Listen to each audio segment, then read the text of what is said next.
L'Assemblée va entendre la déclaration de son Excellence Muhammad Jusuf Kalla, vice-président de la République d'Indonésie. Je prie le protocole de bien vouloir accompagner son Excellence.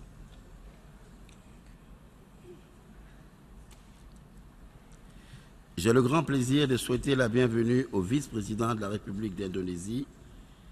Je l'invite à prendre la parole devant l'Assemblée générale.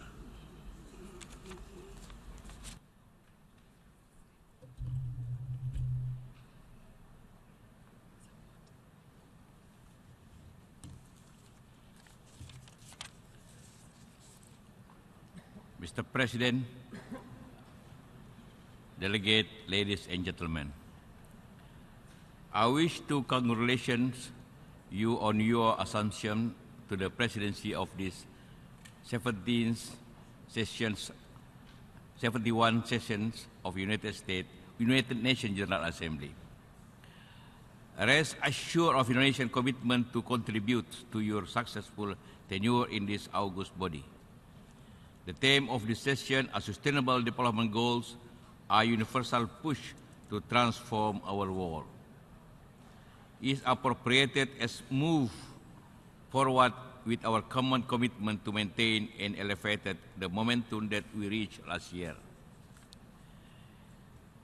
Mr. President, I wish to congratulate you on your assumptions. We reassure Indonesian commitment that Indonesia attach a great priority to the issue of development, in particular sustainable development. Through the commitment and setting of global targets in the MDGs, the world has made considerable progress in achieving development for all. The MDGs have been an important guidance for countries to eradicate poverty, and the time frame for their realization and added more needed sense of urgency for the global community. Today, we have a new set of global goals and time frame. The transformative 2030 Agenda is a global comprehensive framework for sustainable development effort for us and at national level and for international community to act as one. The agenda is broader than the issue contained in MDGs.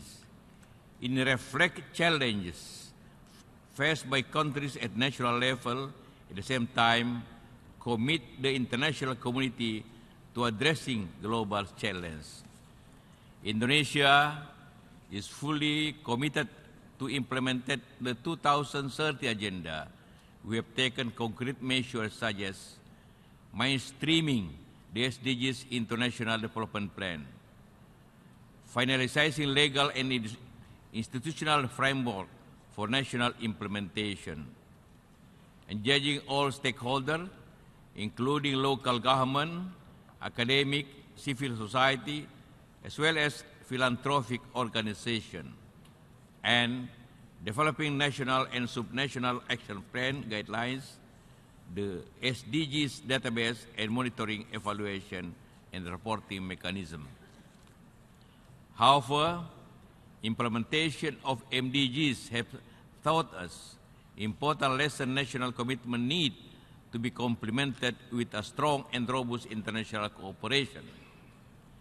In this regard, the implementation of the 2030 Agenda must be supported by the realization of strong global partnership. A global partnership that makes a transformative difference to the effort of advancing sustainable development. The global community must also provide sufficient means for the implementation of the Sustainable Development Goals. Such means include stable and predictable funding mechanisms and innovative approach in finishing of development. Mr. President, critical to achieving our 2030 Agenda is an enabling environment. I am sure that we are all familiar and have most likely used a term, peace is prerequisite to development. It is very essence. This term simply means without peace, security, and stability, there will be no development. From our experiences in 1950s and 60s, Indonesia can attest to this statement. Internal conflict, regional strife with our neighbor, turned Indonesia focus away from development. Today, we are seeing much of the same in many parts of the world. Peace deficit, security deficit, and instability have resulted in so far too many of our brothers and sisters having to struggling to their basic survival, sometimes in an unimaginable and inhuman way. Increased tension between countries, unsolved territorial disputes are all increasing the risk of open conflict if unrestrained. Real and constant threat from terrorism, extremism, and radicalism continue to haunt us. A divisive mind of self as versus them is giving rise to racial prejudice, stigmatisms, and religious intolerance. The long list of non-traditional challenges have profound ramification to humanity continues to grow from illegal, unreported, and unregulated fishing, drug trafficking, people smuggling, and trafficking to cybercrime. In addition, we continue to watch helplessly the suffering of Palestinian peoples. Despite the many support of two-state solution, the Middle East peace process remains difficult to move into gear. Unprecedented humanitarian challenge, including from refugee and irregular migration, resulting from the situation in Syria, Yemen, Iraq, and other parts of the world continues. Almost on a daily basis, we are confronted by the 24-hour news network with pictures of stark reality of our world that our blood tears, the empty eyes from the most vulnerable, our children. These are all taking place against the backdrop of slowing global economy. The World Bank has downgraded global economic growth forecast from 2.9 to 2.4%. The gap between the rich and the poor is increasingly widening. At the same time, environmental degradation and climate change continue to accelerate with direct impact to island states and the most vulnerable. Mr. President, all these critical challenges must be seen for what it is. It is global and it is massive. In the face of great challenge, it is our commitment. It is our endeavor that will prevail. No one country or region alone can resolve this challenge. It requires global partnership and global solidarity. It needs a global solution. More than ever before, we need the United Nations, a United Nation that is the center of our global governance. A United Nations that is transparent, effective, accountable, efficient, and representative. Key to this UN reform to make the United Nations stronger, making it more relevant to the 21st century challenge and reality. Eliminating the silos in the way the Secretariat carries out in the works. Too many important players have been left out on the decision-making process from the UN, where the principles of democracy is often put aside. Too often the decisions taken in the UN differ to that which is needed on the ground. We need a mainstream SDGs goal and target, universal principles such as human rights in all activities and work of the communities, agencies, and related bodies under the UN system. Most important is for us, the member state, we must also adapt to the new realities and challenges facing the UN. We need to embrace new methods of work that will safeguard the important targets, such as the successful implementation of SDGs. Mr. President, Indonesia is a true advocate for multilateralism. It is inherent in our DNA. In the founding of a nation is our constitution.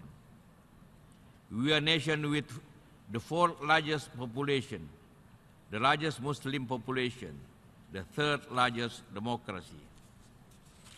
A country where democracy, Islam, modernity, and women empowerment go hand in hand, that forefront of the promotion of democracy, tolerance, pluralism, and peace.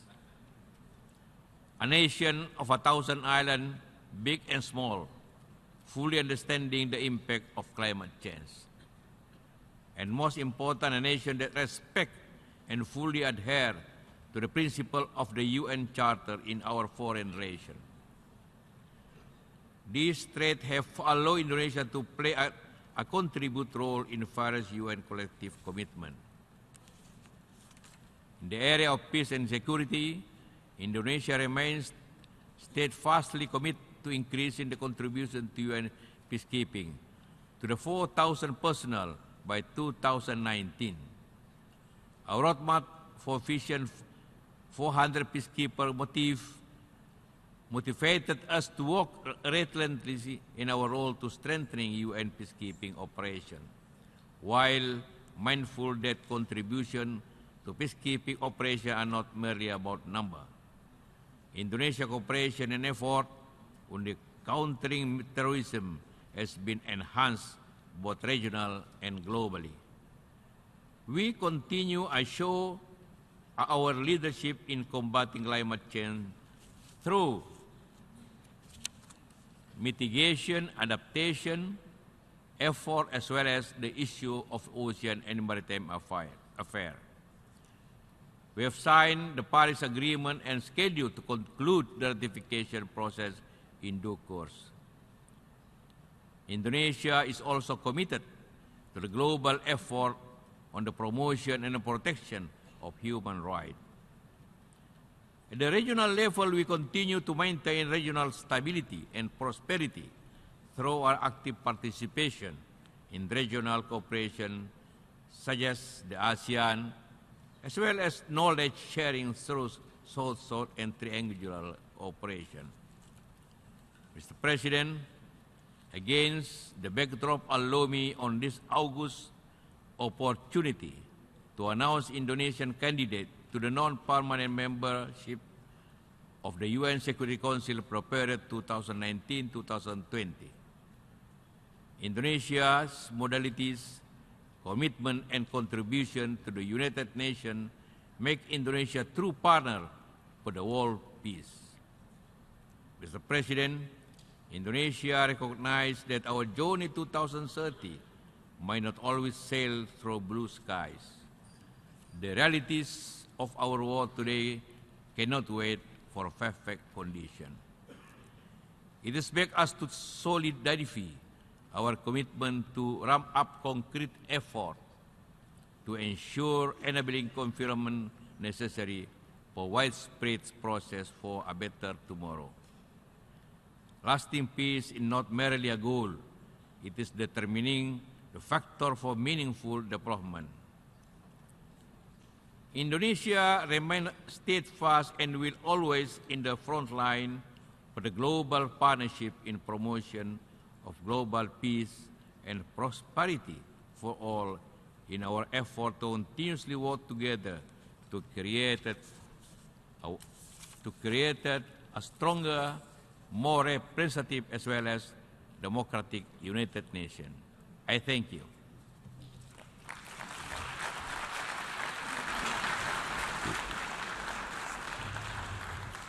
Au nom de l'Assemblée générale, je tiens à remercier le vice-président de la République d'Indonésie de la déclaration qu'il vient de prononcer. Je prie le protocole de bien vouloir accompagner son Excellence.